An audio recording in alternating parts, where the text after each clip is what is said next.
We are ready, Master. Okay, thank you.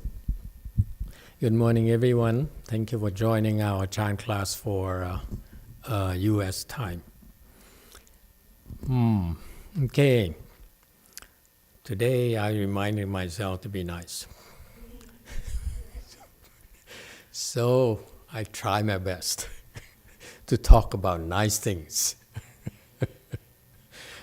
But, and you can help me too, behave yourself, okay? Just kidding. It's very difficult to teach chant. I've been doing it for 20 years now. And every time, every class, we have different people. So today, for example, we have many, many new people, like yesterday as well. So it's very difficult to prepare. Today I was thought of something I wanted to talk about, but then I came here and I realized it's inappropriate for the students here today. So I changed my mind again. So what shall we talk about? Of course, first of all, feel free to ask any questions about anything, anytime. This is our style of practice. That is, thank you very much. So feel free, okay? Because I don't look at it as me teaching you only, but also I learning from you as well, okay? And so please, I really love the questions and any kind of questions about anything that you're curious about, that bother you, whatever. Okay.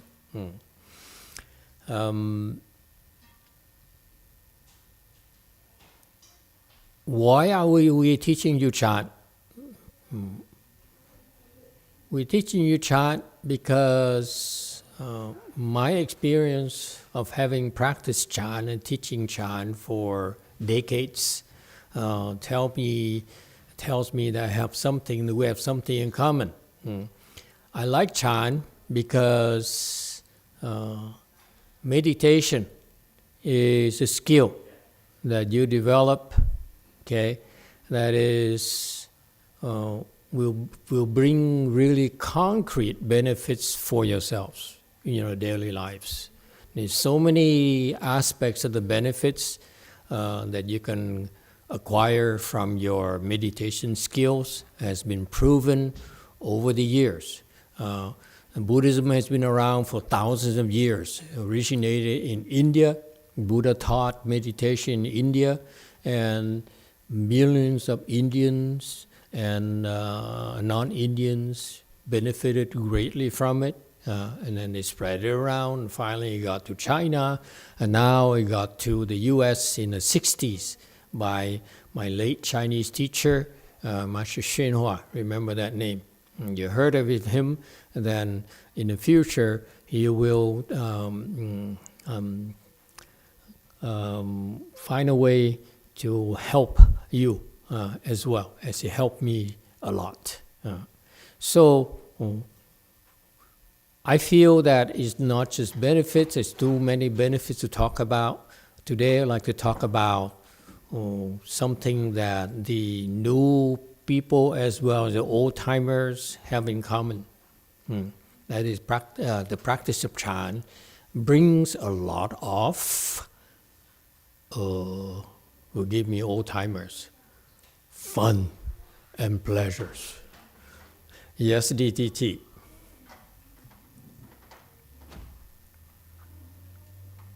Easier one first. So I was reading Restored Bodhisattva Sutra, and one of them, it's one of the Dharma was to recite his name 1,000 times over 1,000 days. So you know how a beat is like 108? Yeah. Do we have to recite exactly 1,000, or can we do 1,080? Yeah, the more, the merrier. Okay, thank you. Yeah, and don't worry so much about about the exact count. As if you recite more, and then it's better. Okay, this is not more is better in general. Okay, all right. And so, Second question. you're welcome. So, let me tell you. Oh, you still have a question? Yes. Okay. Before, when I was sitting, it's kind of easy to see my affliction, so I can try to work on it. Nowadays, it's kind of hard to see them. So I've been sitting longer, like about 3.5 hours a day, but nothing really comes up. But I realize the heel and my foot, both sides, hurt quite a bit when I get up. Is that normal? No, it's not normal. Nothing is normal with you. Case in point, you have no more affliction. That's not normal. No, it's just harder to see. So I get kind of bored to try to look for them. Why do you have to look for them? Trying to work on myself. Isn't that an attachment? Is it? It a is. very subtle attachment there. Why you need to look for attachments or afflictions? There's no need. Okay? Drop that even. So think of Chan as, like Master YongHua, my teacher, put it, think of Chan as taking a shower every day. Oh, not every day, not many of you take it daily, do you? Eating every day, okay? So it's a part of our daily life. It's that important. You really understand. You see that Chan is integrated into our lives. In fact, right now you're being trained to develop Chan skills. But for people like my Chinese teacher, Master YongHua, and his peers, Chan is interwoven into everything they do. Chan is walking, Chan is talking, Chan is eating, okay, and so forth. Chan is in everything they do. Chan is to breathe. Chan is to live. Chan is to have fun. It's not beyond that, okay? And so that's why their wisdom is that walking is Chan, going to the supermarket is Chan, going to get your hair done is Chan. Isn't that reassuring to know that it's perfectly okay to get your hair done and go and eat, enjoy yourself? That's part of Chan as well. Sounds good? Okay, remember donation box. That's Chan too. Just kidding. Okay, so to me, the one thing that is that you will experience, doesn't matter what levels of skills you have, Chan can bring joy to your life. Okay, Chan is fun. Okay. There are two kinds of fun in life. I'm asking those of you, new timers as well old timers, what do you think about those two types of fun? Let me see your level of wisdom here. Two types of fun in life. Very simple. Very fundamental. You don't even know this. Boy, are you in trouble. Yes, ma'am. One. Number one, I feel, is you should have a proper sleep. Proper Sleep. scheme? Sleep. Sleep. I prefer scheme. Okay, but we take sleep. Yeah, Okay. so because if Very you are good sleep. very good sleep, if you sleep. That's important, I agree. Every day, how can you do without sleep. I agree. And sleep is a lot of fun. Let me assure you. Ask my novices. They lack sleep. You know, it's so bad for them to the point where for them, they cannot wait to fall asleep to go to bed at night. It's that bad for them. For me, if I don't sleep well, I think I can't enjoy my life next day. True, I agree. Okay. Sleep is part of the joy of life. But actually, sleeping is fun. No? You look so shocked. Okay. What's number 2? I think your health, our health. Health is fun? Yeah, because if you have a good health, you are like fulfilled and you can participate in every fun activities, or you can enjoy your life. So enjoying your life is fun for me. This is your first time here, right? Second time. Second time. You're right. Okay.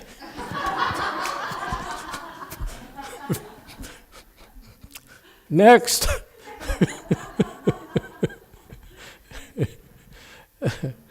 Two kinds of fun in life. Okay?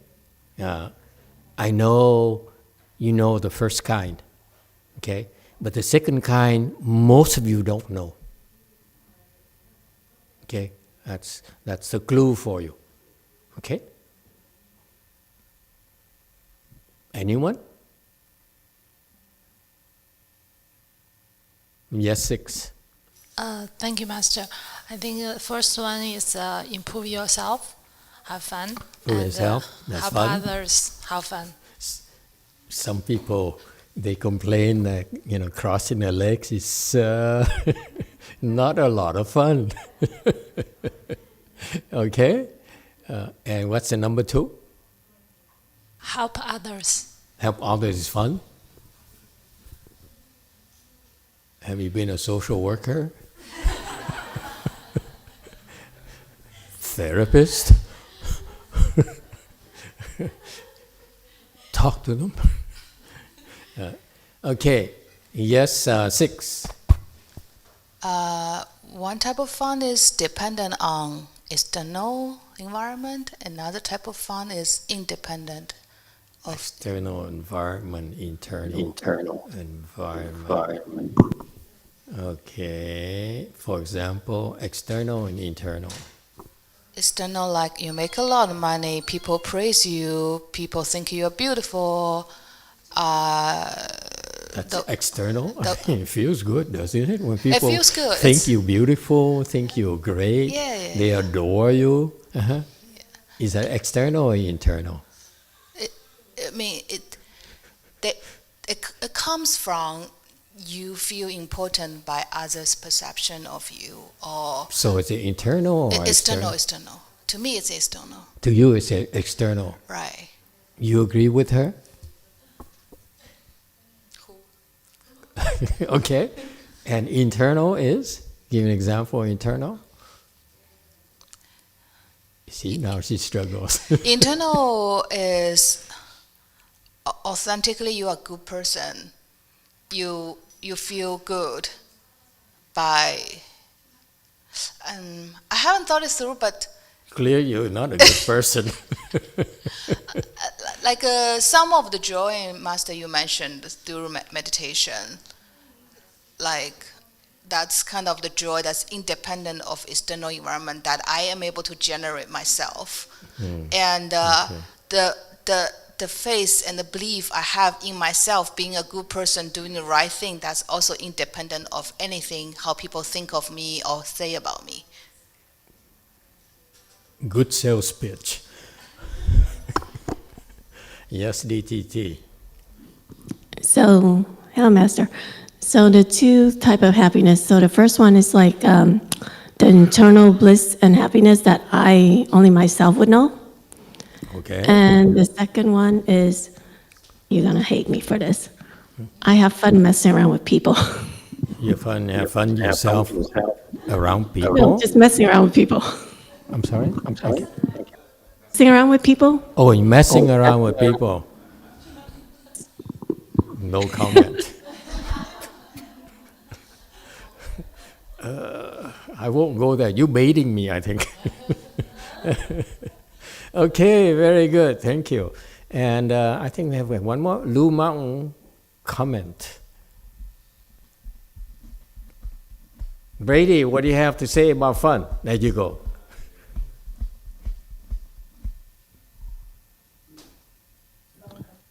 Good morning, Master.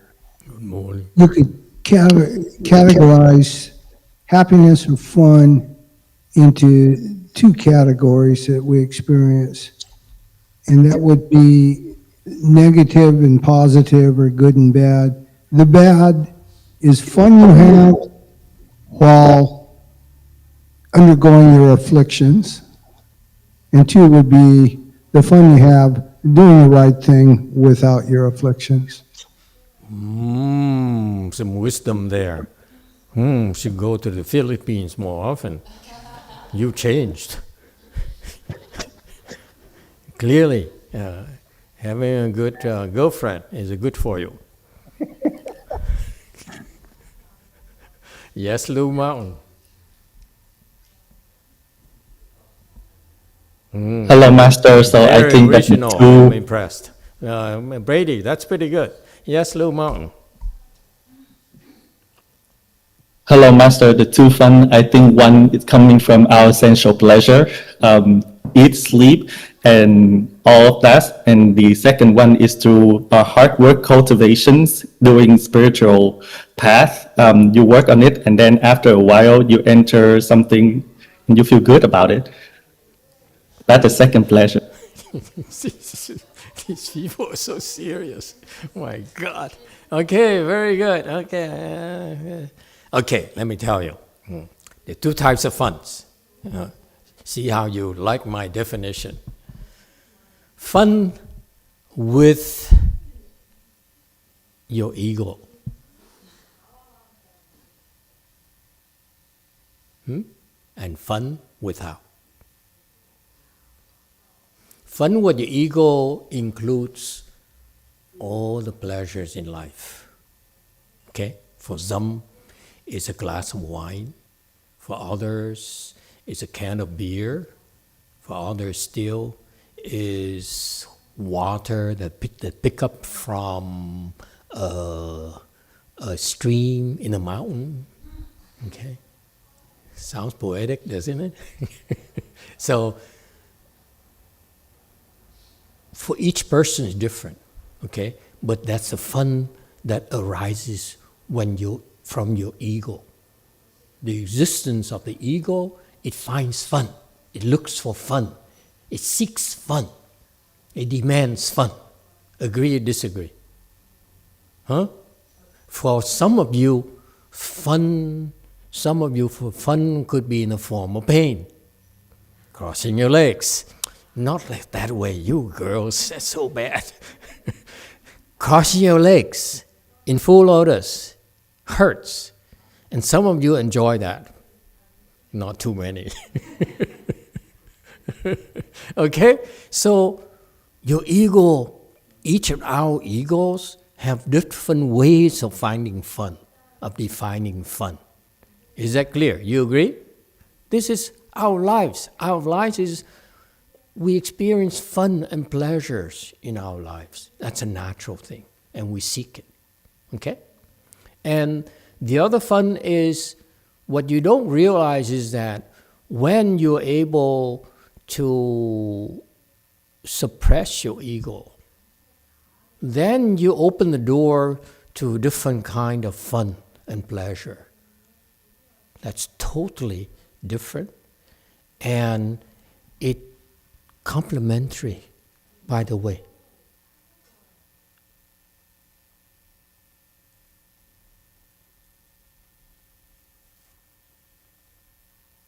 So that's why your life experiences is more complete when you practice Chan, because practicing Chan will help you initially to increase your fun, your pleasures, naturally, okay?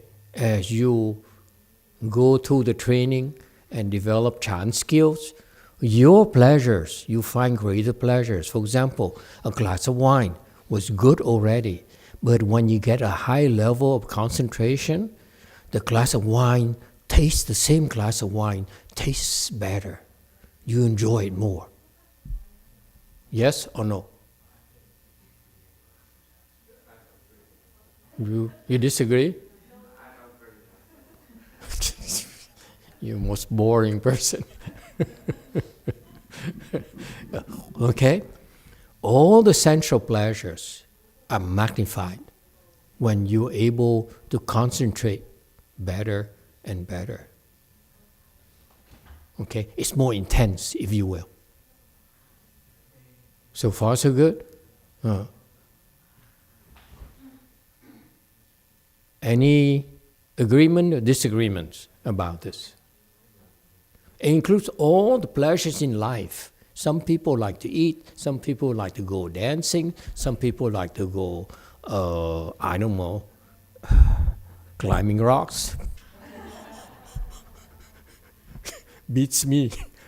How it's possible. But anyway, okay, your ego finds ways to enjoy itself. And that's the wonders of life. And you don't need to suppress it. You know, when I first started meditating, I was taught, purify yourself, let go of everything, deprive yourself. That's Chinese. That's why the Chinese China is not catching on at all, especially for the younger generation. Say, well, hey, having fun is important to me. Okay? Especially, I work so hard all week. I come to the temple and go to a meditation class. What's fun about it? That's fundamental. Okay? And so the weaknesses of the old style of teaching of meditation is that it's really needs to be adjusted for the difficulties and challenges that we, people in the modern times, experience. That is not the same as before. In the ancient time, like a few thousand years ago, 1,000 years ago, it's much different than what we have right now. Okay, and so we need to understand that that it's unreasonable for us to expect that you work so hard all week, and then on the weekend you come to the temple, come to a meditation class, and you expect to suffer more. Okay, that is not going to work. All right, and so the first part of fun of as I said is that when you meditate, it's a skill. You need to develop the skills. And with the skill here, there's initial investments of time, of some development time, and some hard work there. But if you do that, your life experiences will be magnified, will be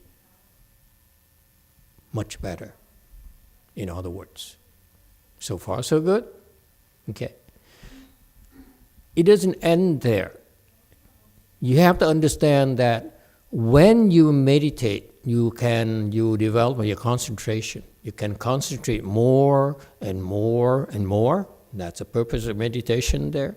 With the increased concentration, okay, your pleasures will be much more intensified than the people who have lower level of concentration than you. Case in point, okay, you develop things, you find new joys that you didn't have before. So your life is richer, is fuller.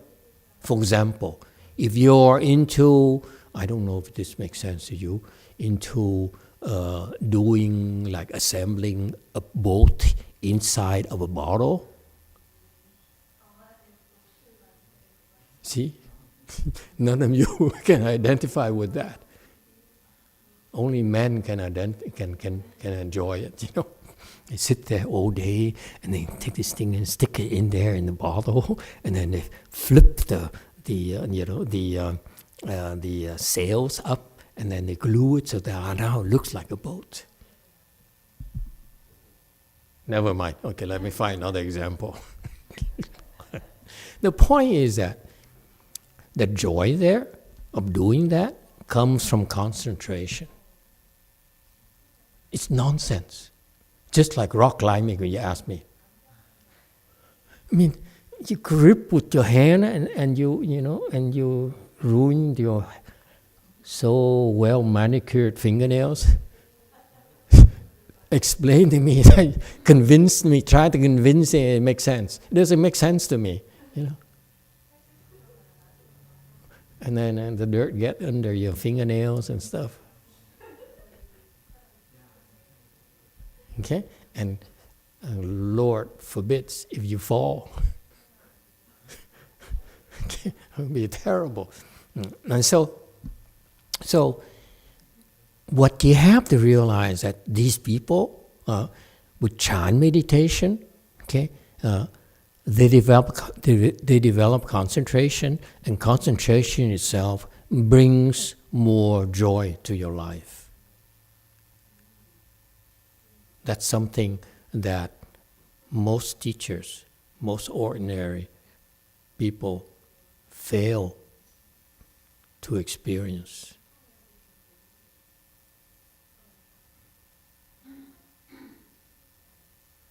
Okay? Yes, 6. Master, is increased concentration equals to decreased ego? What's the relationship between concentration and ego? Or they're completely irrelevant metric? Yes, let me explain. Thank you for asking the question. So here, the premise I'm trying to submit to you is that you meditate, you develop concentration, okay? And with concentration, you find two things. The joy is more intense and newer joys. Okay? That's what happens to your life, naturally. So that's why in our small corners of the world of meditation, we try to emphasize to you, get better, improve your concentration, improve your Chan skills. You won't be sorry. You will be happier. That's a fact. That's how we've been operating the last 20 years. People kept on coming back because those people are the ones who experience the greater joys out of life and greater benefits out of life through Chan meditation, which helped them increase their concentration. So far, so good. That's the premise. Okay? Number 2, in order for you to increase your concentration, what happens?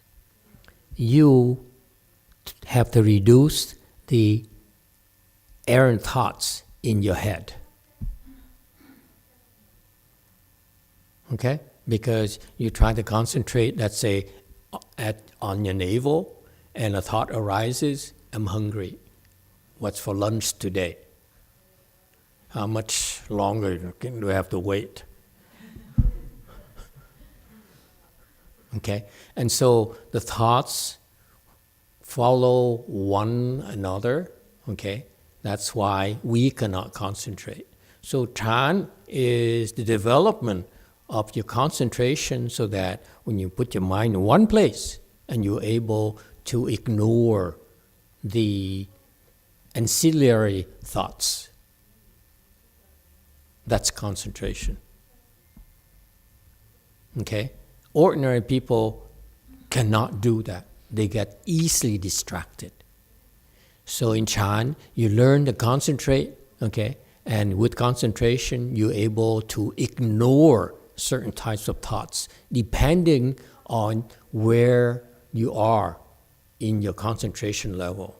So let's say at zero, at the level 0, we cannot, every single thought is confusing, can throw us off, okay?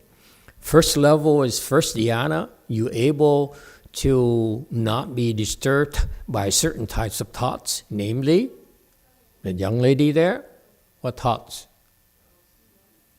Sleep. I'm so sleepy.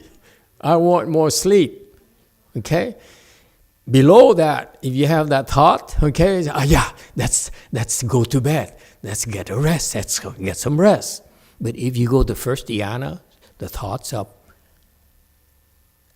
wanting more sleep, attachment to sleep, is momentarily suspended. When you get out of first dhyana, you go back to yourself, your normal self, and enjoy sleep. Have no fear. Okay?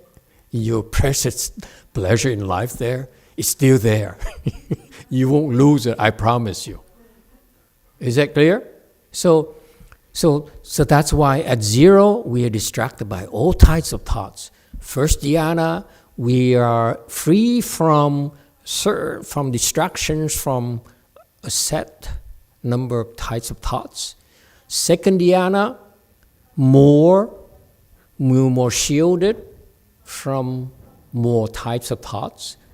Third dhyana, fourth dhyana, and so forth. Okay? That's why it's called concentration. Concentration is the being shielded, the state of being shielded by extraneous thoughts. Does it help? Does it sound familiar? I know the Chinese, the way people teach meditation comes from the other side. Okay, I presented to you from a different angle today. That's always the same thing. We arrived at the same place. That is, you develop concentration to shield yourself when you choose to from extraneous thoughts that you don't want, because they're distracting. They prevent you from functioning at your best when you need to. Questions? Agree? So far, so good. So that's why it's very important for you, and I make no excuses about that. We teach you meditation to help you develop more and more concentration. So far, so good. Because the higher level of your concentration, the less likely you will be distracted by thoughts. All right? Now, when you do that, okay, you have your ego is something called the self. The ego it shrinks. If your ego from level concentration 0 is this big, first dhyana ego now has to be operating within a smaller range. Second dhyana, smaller range. Third dhyana, smaller range. Fourth dhyana, smaller range. So you are less likely to be distracted when you concentrate. That's all it means. Okay? You have fewer factors, fewer things that can distract you, the higher you get. Okay? And this is a description of the operating range of your ego. The self at 0 is all over the universe. Okay? It goes from the boyfriend in Sacramento to the upcoming one somewhere else. and that's a 0, okay. and then so the ego the range, the operating range of the ego, it shrinks as you are able to develop concentration. Concentration is basically the skill or the ability of the state of mind where you minimize distractions. That's all. That's all there is to it. They make a big deal. The Chinese make a big deal. The Japanese, the Zen people make a big deal out of it. The Vietnam people make a big deal out of it. It's simply just, you can't distract me.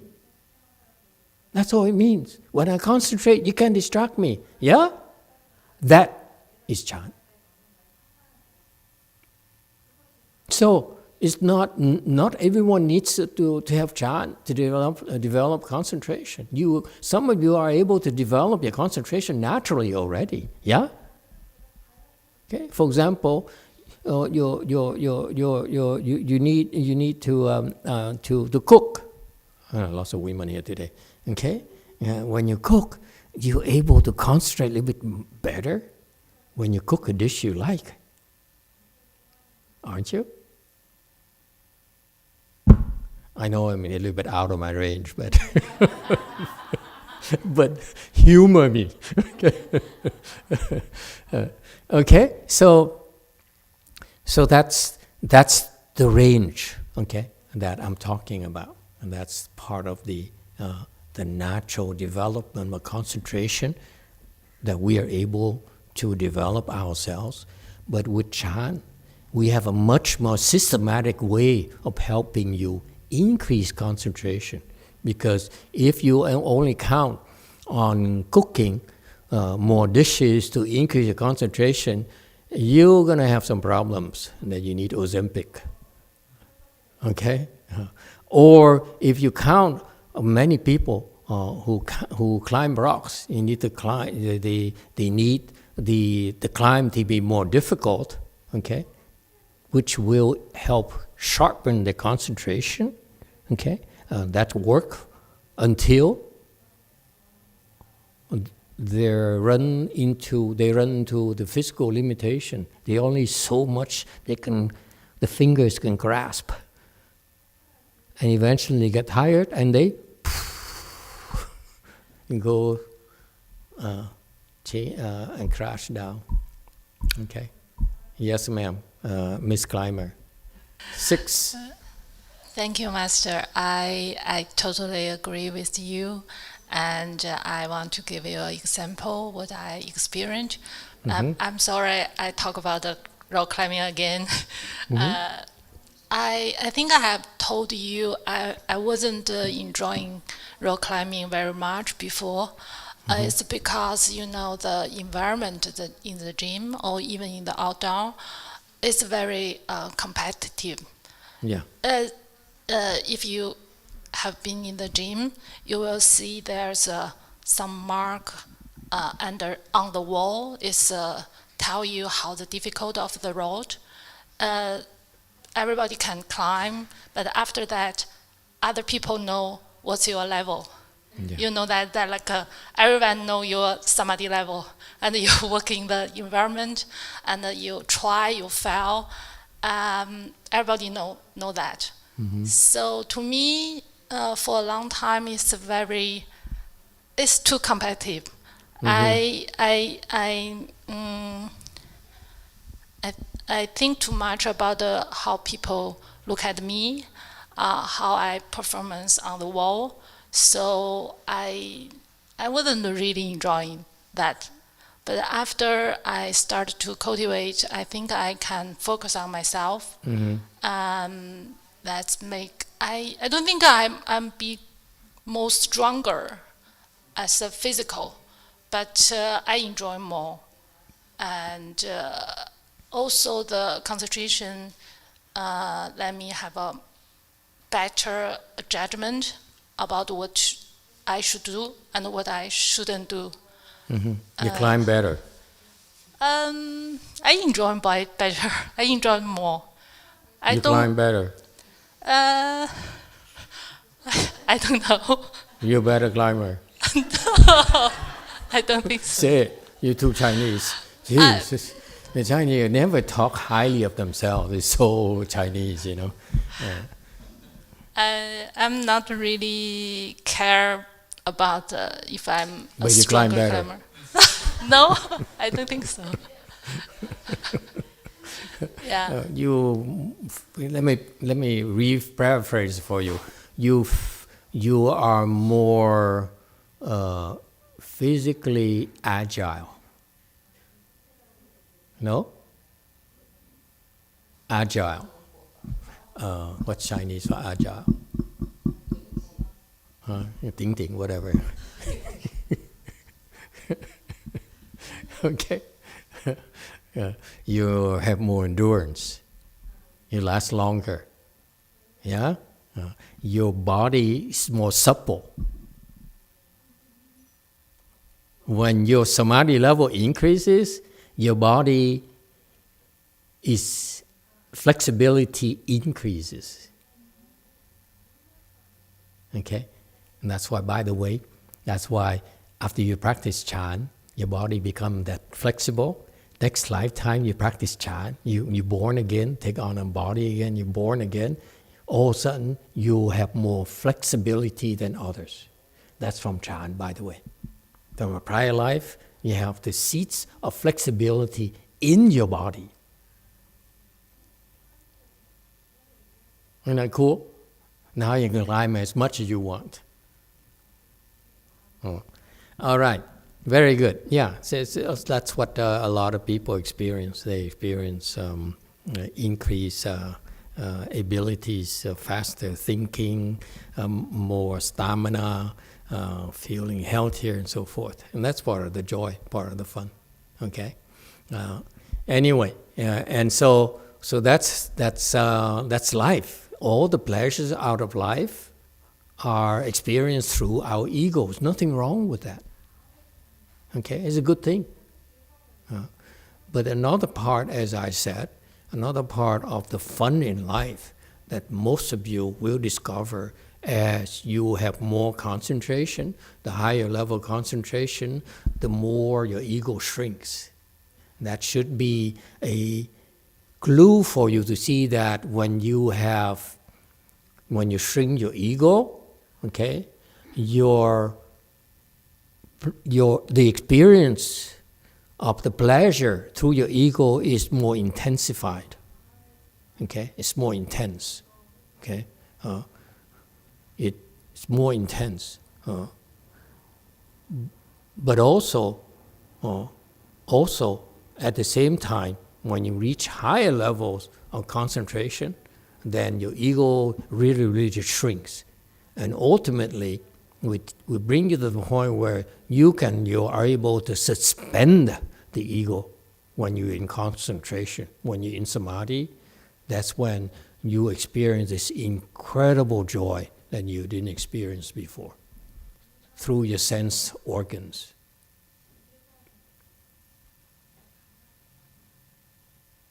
Okay? So, in other words, going back to the theme of fun or pleasures in life. Pleasures in life are experienced with our ego. We enjoy it. We enjoy climbing, we enjoy cooking, we enjoy driving, we enjoy working. Okay, we enjoy time with our family. Okay, that's the ego right there. Okay, and the other part of life that most people cannot experience is the joys that you will experience, the wonders of life you experience when you suspend your ego.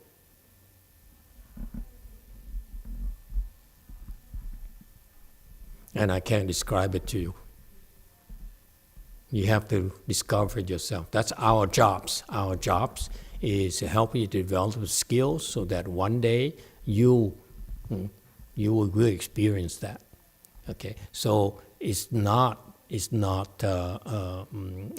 gradual transformation, if you will. You start by increasing your concentration, and eventually you get the peak of the concentration, okay, which will eliminate the ego.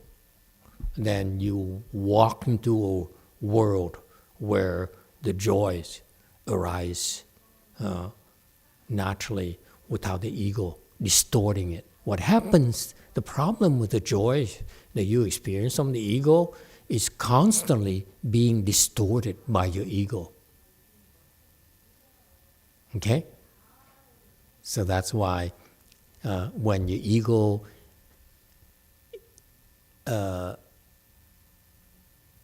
messes less with those joys, the joys are more intense. Yeah. Yes, Lu Meng. Thank you, Master, and good morning. I totally appreciate this topic, and something that I regularly get told to me is like, how can you have so much fun sober? People just don't understand how I can have fun without toxicants. And but one thing I want to ask about this, and I think this is due to Sean, I really appreciate it. One thing I want to ask was, how do we share this inner joy with others? Because sometimes I do feel like I'm like the only non-blind person at a museum. That I'm experiencing this joy that other people aren't. And I want to share it with them, but I don't want to like proselytize about Buddhism. So how do I do it? Good question. How can we share it? We can ask Vicky here. How do you share it? Good morning, Master. Can you hear me? Can you hear me? I think he can hear me. Can we hear her? Yeah. Okay. Oh, I gave it away, did I? You did. Your face. Gave Yeah, it okay. Yeah. So I think it's by sharing the joy you have in your heart.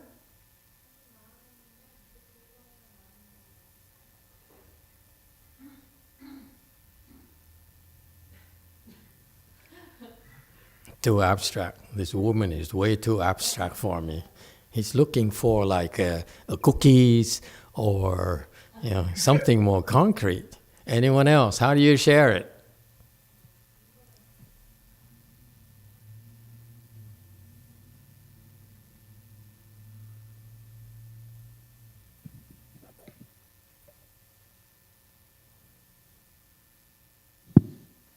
Yeah, DTT. Go ahead. Is the woman who is looking for afflictions? Don't bother. Oh, the other one. Okay. Go ahead. How do you share? Just share your story or your experience. I feel like the more that I share how I'm doing or how I've been able to improve on my own experience has made other people feel like, oh, this is working out for her. Maybe I could start meditating and then just basically focus on the meditation, because that's how I started. I was on the meditation, and then now I'm here. True. Very good. But clearly you weren't here last night. Because you were here last night, you see that when you are clearly better, you make Xian Fa jealous. You're not helping her at all.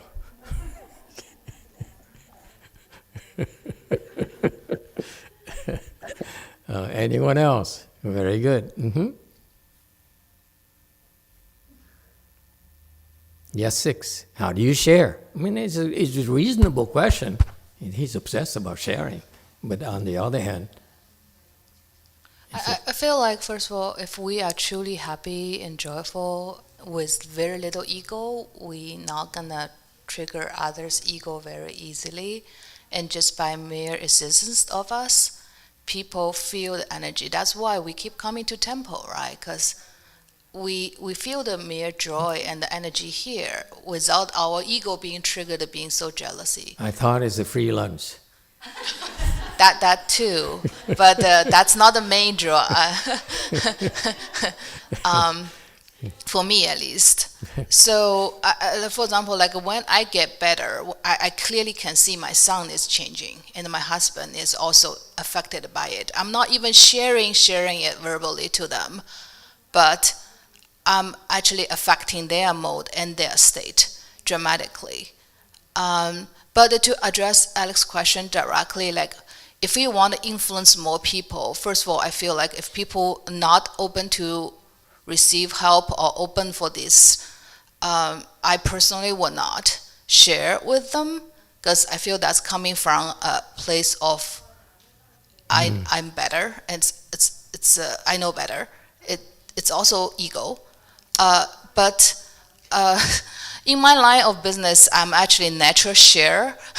So I will share openly on social media or to people who are open to this. I'm not imposing this on anybody, but I'm just planting seeds. Like I will be writing, I will be talking on social media, and just planting seeds, and whoever wants these seeds, they get it. But I'm not imposing it around anybody around me just because I took this path, it works for me.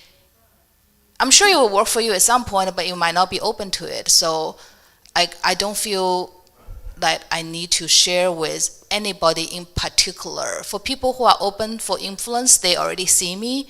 They already feel the difference. Some of them are curious, some of them are not. To share more and help more people, I'm just putting information out there and see who wants it. You've been married too long. Yes, you too. Thank you, Master. Stefan Wenkmuller says, Emitofuo, Master, I think we can share by making others happy. Thank you. Very good. Okay. But she's right. Don't be too obsessed about sharing, because it's a mistake to try to share when people don't want it. Some people say, I'm depressed, leave me alone. You go in, what are you doing? Get away from me. Don't share, you hear? And Alex said, but I want to share. Isn't it scary? That's when as soon that person sees Alex, oh, it's just out of here. Okay, Alex, it's an attachment to try to share. There's no need to share. Sharing and yet not sharing is Chan. Meaning that if you feel good and you're happy and you enjoy it, just be yourself.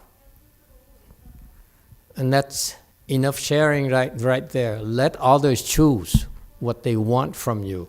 Don't force it upon others, especially your child, your ex-wife, and so forth.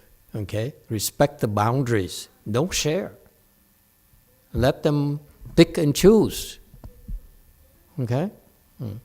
And just be yourself. If we simply can be ourselves and nurture and harbor positive thoughts, positive energy, and through being happy, through enjoying ourselves, and that kind of atmosphere, the energy there is rather rare in the real world.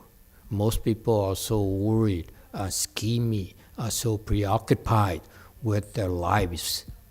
Okay, they're so stressed out that for you to enjoy it and to be able to be calm and stress-free, that is sharing already. Okay, you're not adding to the negative energy. You're not adding to the anxiety. You're not adding to the depression. That's that people experience, and that is sharing automatically already. You don't need to do anything. Okay? My point here is that whatever you have, people will choose, will pick and choose from us naturally. You don't need to force it upon others. Sharing to be implies forcing it on others. Okay? You want to share. To want to share is unhealthy. Just be yourself. They pick and choose. If it works for them and they like it, they choose. Okay? Chicken fingers instead of Big Mac. Let them choose. We present the whole menu. Okay? Because you like Big Mac, we like chicken fingers and Popeye's sandwich. Clearly, some of you like chicken. Okay? All right. And so that's why Chan can go very far. And the more you practice, my message to you here, I hope that you discover that the more you practice, the more skilled you become. You won't be sorry. You will appreciate it. You will enjoy life. You will bring more joy to others' lives. To those around you, you bring that to them as well, naturally. Okay? It's a gift. All right. Thank you for coming. We stop here today, and let's go to lunch.